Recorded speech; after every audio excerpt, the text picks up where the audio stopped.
Hello and welcome to my video on how to counter Axe. We're going to be talking about how to minimize Axe's strengths and maximize and exploit its weaknesses as much as possible to help you beat Axe.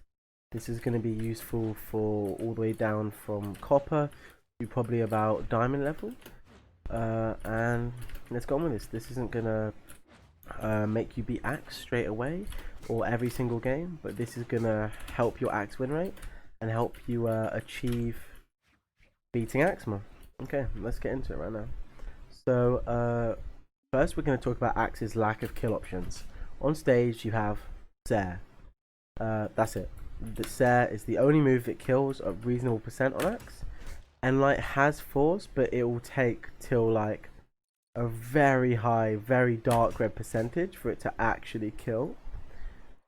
220, and it barely kills at 220. Which is crazy considering Axe is such a heavy weapon. It not having these kill options means you can exploit that and hopefully get to that very dark percentage a lot. So from center stage, Axe Sare doesn't kill. So and that's its only on stage kill options. So one thing you want to try and do against Axe is stay center stage, because as you can see, if I move the bot to here and now do an Axe Sare at less percentage, so like 130. At like 130, it's not going to kill, but it's going to get me very off stage and make it very easy for me to be edge guarded. Let me show you that quickly. See how now I can edge guard this bot.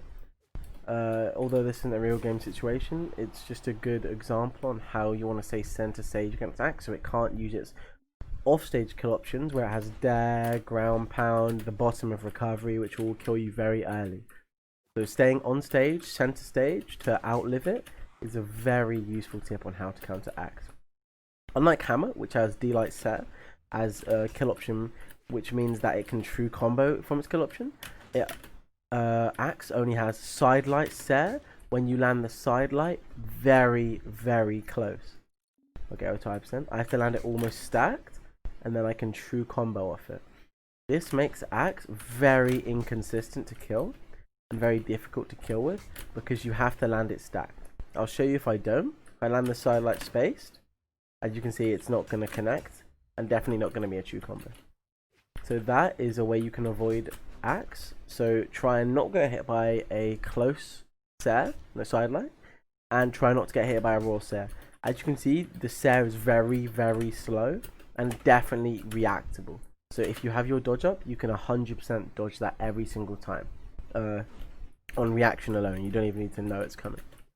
So Axe, yeah, none of Axe's other move kills. So if you stay grounded, it means, and they jump, you know that they're going to be looking for a Sare most likely, so you can dodge the Sare, but if they jump, otherwise if you're grounded, you're safe from kill options pretty much, other than obviously Sidelights stacked, but that's very difficult to land, as look at the distance you have to be.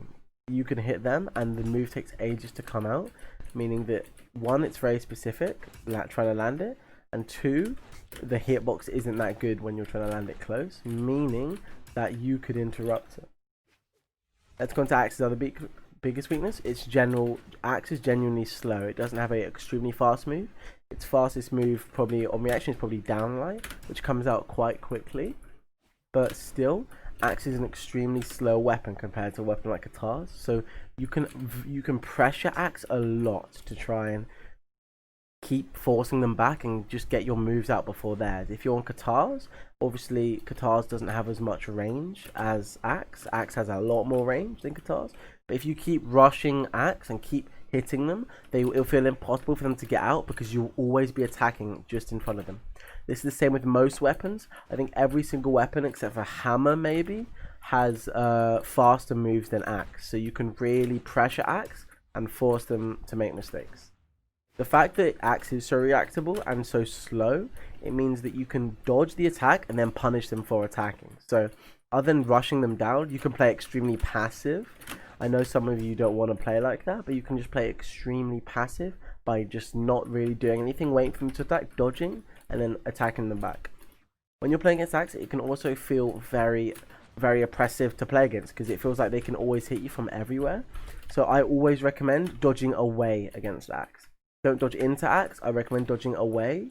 Don't make it too predictable though. If they start to catch you on, then change it up. But I always recommend getting away from Axe, resetting, kind of taking a deep breath, and then going to fight it again. Because Axes has very high damage and can kind of just kill you if you're not paying attention. Like this combo here, it has 17 dodge frames, right? So it's easy to dodge the recovery, but many people get hit by it because they'll get flustered. They'll think Axe can't reach it because it's too far.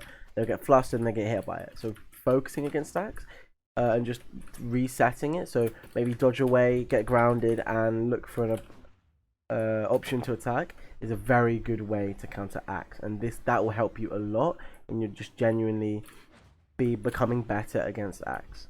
So I want to cover one last point. Axe has a very, very exploitable recovery. It's very linear. Getting hit by it is also easy because it hits 360, but as you can see, there's all of this time where you can just hit it and it doesn't have a hitbox, and then finally it will swing here. But all of this time right now, you could just ground pound it there. You could do any move on it and you won't get hit, and they won't have a recovery anymore. And then after the spin is done, all of these recovery frames before it can act again and use its dodge. So if you wait for a recovery or stage, you can get 3 kills a lot of the time. And as you can see, only this hitbox and this hitbox hit above it, and then it doesn't have anything above. So if you're coming from above, wait to the start of the move to end these frames, and then punish it straight away. If they're off stage, it's very easy to punish them because I can't act for a while after doing it. I hope these few tips just helped you play against Axe better. This isn't gonna give you 100% win rate against Axe, but hopefully these tips you'll take in mind when playing against it, and maybe get better results against it. I would really appreciate it if you liked the video and shared it, and comment any suggestions you have for guides or how to counter sort of guides in the comments, and I'll have a look at them. Thank you. See you in the next video.